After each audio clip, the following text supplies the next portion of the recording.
Hey, salut tout le monde! Bienvenue dans cette nouvelle vidéo de suivi d'élevage. Vous allez voir, comme j'ai mis dans le titre, je me suis un petit peu lâché, il va falloir que je me calme un peu. Je fais pas mal de nouvelles acquisitions, pas mal de matériel aussi, mais il fallait, vu le nombre de fourmis. Parce que là, je suis carrément à 12 espèces différentes, quoi, hein.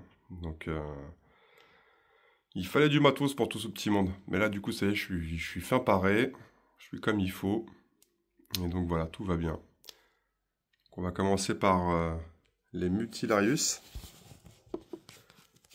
Alors elles sont superbes, les Camponotus Mutilarius. Vraiment magnifiques. Il y a des sacrés majors là, que j'ai récupérés directement dans cette colonie. D'ailleurs, ils sont tellement balèzes que j'ai du mal à les distinguer de la gine. Et ça fait 4 jours qu'elles sont comme ça. Et elles veulent pas bouger de leur tube à essai, quoi. Donc bon, écoute, hein, ça va prendre le temps que ça va prendre, hein. Mais je les trouve vraiment magnifiques. Une espèce ultra poilue, qui paraît comme ça 2 de tension, mais j'ai dû gérer déjà une évasion, et ça cavale pas mal, hein. Ça cavale pas mal. On peut voir les majors, là, ils sont vraiment magnifiques, hein. Très très belle espèce. Vraiment ultra velue. Voilà.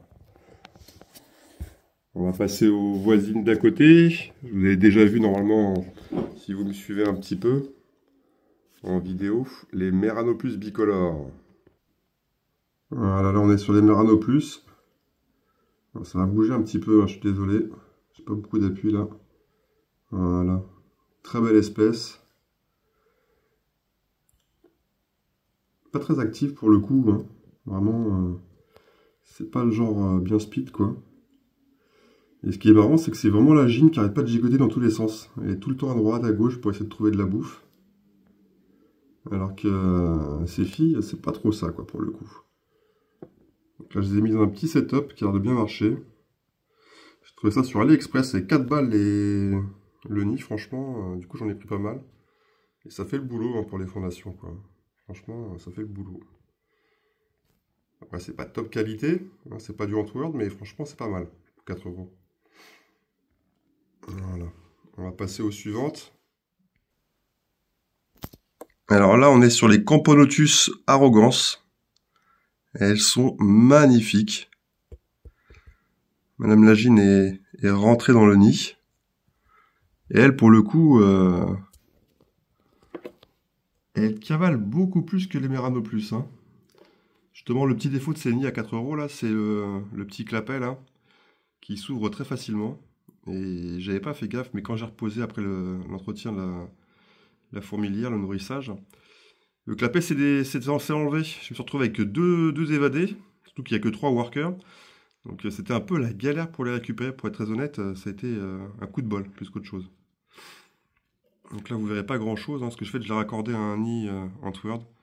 Et j'ai bouché l'entrée du nid. En fait, en gros, je me sers juste du nid comme une aire de chasse, en fait, une aire de nourrissage. Voilà. On va passer à côté, pendant qu'on y est. Donc là, c'est les petites Flavius. Les petites Lasus Flavius. Qui sont arrivées ici cette semaine. Elles sont très mignonnes. Minuscules pour le coup, là, quand on les compare aux Mutilarius. Bon, ça bouge pas trop pour l'instant chez eux. J'essaie de les faire déménager dans un nid, mais là, ils n'ont pas trop envie de bouger, j'ai l'impression. Donc, on va les laisser faire, hein. Et là, on passe au Nicobarensis. Pas trop bougé, hein. Ça bouge pas des masses, quoi. C'était une des premières espèces que j'ai reçues et je pense que c'est un peu de ma faute, hein. J'ai fait un déménagement en force et j'ai compris qu'en fait, c'est pas des trucs à faire, quoi, maintenant, hein. Donc, du coup, maintenant, je les laisse tranquilles et je les laisse faire toutes seules comme des grandes. Parce que du coup, ça a bien stoppé sa progression, hein. Je vois par rapport aux autres, c'est une des premières espèces que j'ai reçues. Il y a toujours que les 2 premières workers.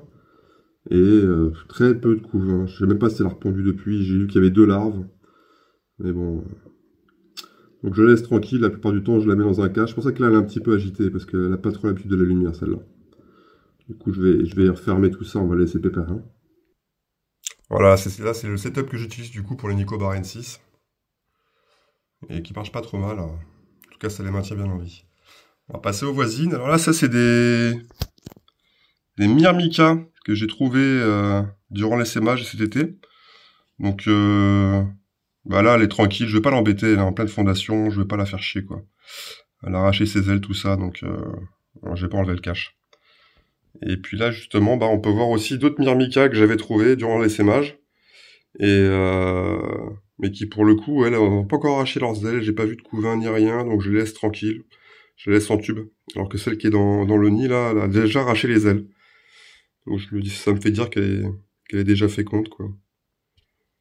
Après, si je peux sûrement peut-être dire des conneries, hein, donc si vous avez d'autres idées ou si vous savez mieux que moi, n'hésitez pas à mettre des commentaires hein, pour me dire ça. Voilà, on les voit d'un peu plus près. Elles sont vraiment toutes petites. Et elles sont super stylées, je trouve. Elles ont une très belle couleur. D'ailleurs, si vous avez l'aspect, hein, enfin l'aspect exact, je suis preneur parce que du coup, on m'a dit que c'était des Myrmica, mais on n'a pas su me dire quelle espèce c'était. Après, j'avais des clichés un peu pourris, faut être honnête.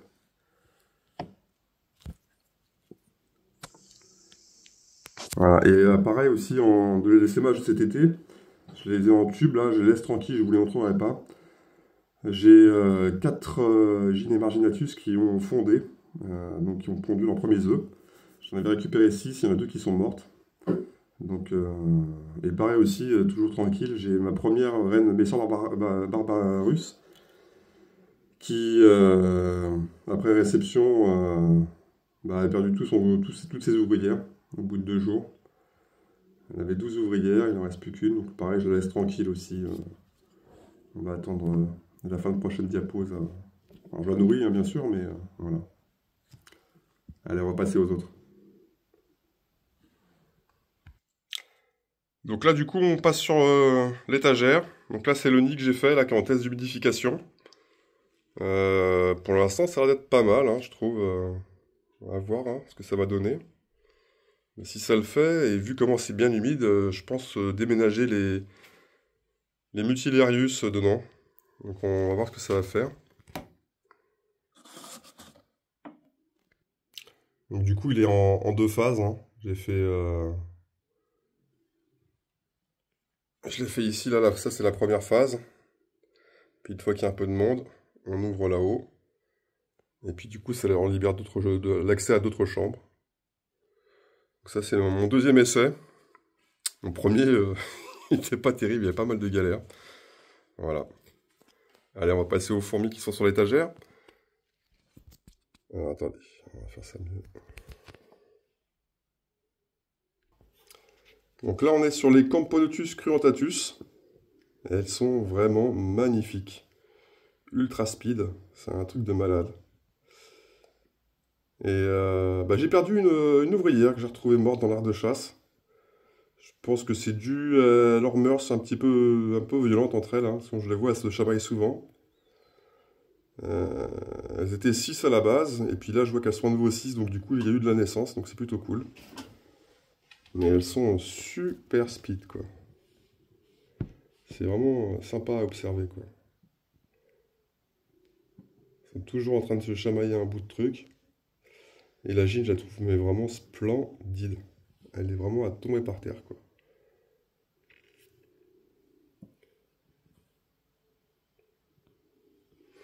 Alors on va passer sur les Camponotus liniperda. Une de mes toutes premières espèces. D'ailleurs, je trouve que c'était la deuxième colonie que j'ai reçue. Avec une gine qui est quand même bien prolifique, parce que mine de rien, c'est une gine de l'année passée. Elle a déjà 10 ouvrières. Elle a un beau couvain, je ne sais pas si on va pouvoir le voir.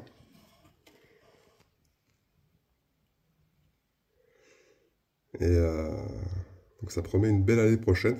Malheureusement, j'ai pas l'impression que ça va... Je pense qu'elles ont dû se mettre un petit peu en pause, là. Les larves et les couvains, enfin tout le couvain. Du coup, il n'y aura pas plus pour cette année. Mais c'est franchement pas mal, hein, je trouve, pour les Léniperda. Bon, par contre, j'ai un petit souci avec elles. C'est comme vous pouvez le constater, le tube dans lequel elles sont installées est un peu cradouille. Ça remarqué, ça rend pas trop l'image, mais ça fait un peu jaunâtre. Et du coup, j'essaye de les faire déménager dans le tube d'à côté. Donc j'ai mis la chaleur, je l'ai mis à l'abri de la lumière, mais elles ont pas l'air de vouloir bouger, hein. Ça fait un moment qu'elles sont en tas comme ça, et je les vois très peu bouger, hein, franchement. Donc ouais, c'est le petit setup d'AliExpress 7 par 7, qui fait le taf, hein, pour être honnête. C'est pas ce qu'il y a de plus sympa, mais ça fait le taf. Allez, on va passer au Messor Barbarus. Donc une colonie qui est bien prolifique. Je l'avais reçu avec une dizaine d'ouvrières. Là, j'ai pas fait le compte, mais je pense on approche de la trentaine facile, à mon avis. Il y a pas mal de monde, il y a toujours du truc à observer. J'adore cette colonie pour ça. Alors la Gine, par contre, elle est toujours très frileuse à la lumière, hein. Dès que je mets le spot, dès que je mets la lumière sur elle, elle va à chaque fois se cacher. Mais j'adore cette colonie. Franchement, l'observer, c'est vraiment super sympa. Souvent, je me pose et puis en fait, une fois que je me relève, sans faire gaffe, il s'est passé 2 heures comme ça. C'est mieux que la téloche, quoi. Ah, elle nous fait une petite sortie. On va essayer de la cadrer un peu plus. Et du coup, j'ai pu observer, voilà, bah, vous le voyez là, un gros cocon. Donc, j'espère que ça va être sympa. Enfin, c'est pas un cocon, c'est une larve, une grosse larve. Et donc, du coup, je pense que ça va donner une bête un peu plus costaud, sûrement un média. Je pense que ce sera peut-être le premier média, ça serait cool. Franchement, ça montrerait que bah, j'assure avec elle quoi, que j'ai trouvé les bons paramètres, que je l'ai nourri comme il faut. Et moi, ça me rassurerait parce que je vous rappelle que je suis novice hein, dans le milieu, hein. Ça fait que 2 mois et demi que je fais ça. Alors, je me suis énormément renseigné bien avant, puis même maintenant encore, hein. Mais j'en apprends encore tous les jours. D'ailleurs, merci beaucoup à tous ceux qui répondent à toutes mes questions hein, sur les forums, notamment Julien. Merci beaucoup à lui, hein. Ah bah d'ailleurs, tiens, on va passer à une de ses créations. Voilà. Donc là, on va passer à une de mes espèces préférées, les Camponotus aberreri. Elle est magnifique. Franchement, elle est à tomber par terre, cette espèce. Oh, je suis trop croque. Alors, j'avais reçu une première Gine, qui, 2 jours après, est décédée. Je pense que c'était de ma faute, hein, clairement. Je pense que je l'avais mis trop près du câble de chaleur et du coup, il y avait pas mal d'humidité. Et je pense que c'est pour ça qu'elle est décédée, hein, malheureusement. Et d'ailleurs, je tiens à remercier celui qui me l'avait fourni, Yotoko. Vraiment super sympa. Je lui avais mis juste un mot pour lui dire ce qui était arrivé, mais sans plus, quoi, hein. Et de lui-même, il m'a proposé de m'en renvoyer une gracieusement. Donc franchement, c'est super sympa de sa part. Donc n'hésitez pas à passer par lui, hein, franchement. D'ailleurs, j'ai pas mal d'espèces qui... Bah, mes sorts viennent de chez lui, d'ailleurs, aussi. Ouais. Donc, ouais. Très, très belle fourmi à chaque fois, hein. Ah, regardez-moi ça, comment elle est splendide. J'essaie de pas trop trembler, voilà. Elle est vraiment à tomber par terre. Cette coloration là, ça me rend dingue. Donc ouais, elle est un petit peu nerveuse aussi avec la lumière. En général, je la cache. Je la laisse tranquille. Voilà, donc elle est dans une petite ADC en verre, faite par notre ami Julien. Un fourmi 60. Il a fait du beau boulot sur ce coup-là. Voilà.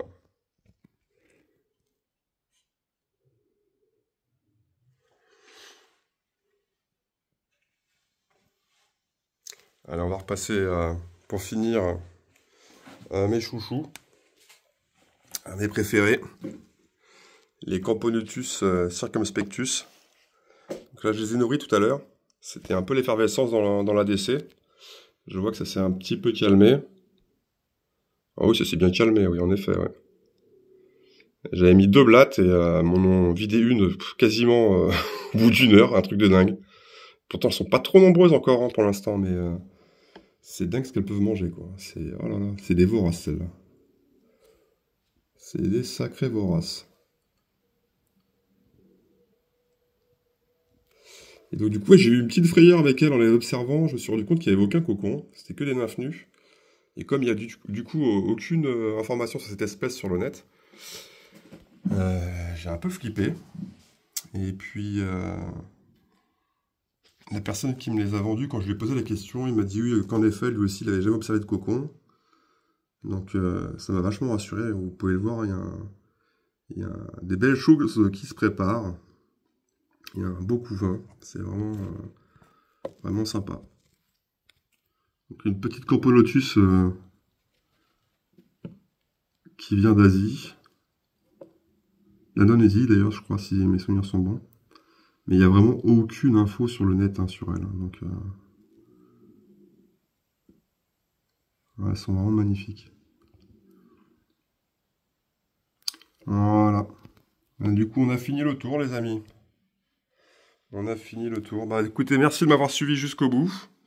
N'hésitez pas, hein, si vous avez des conseils à me donner, je suis preneur. Si vous voyez des bêtises que j'ai pu faire, n'hésitez pas à les faire remonter, hein, parce que franchement, je fais qu'apprendre.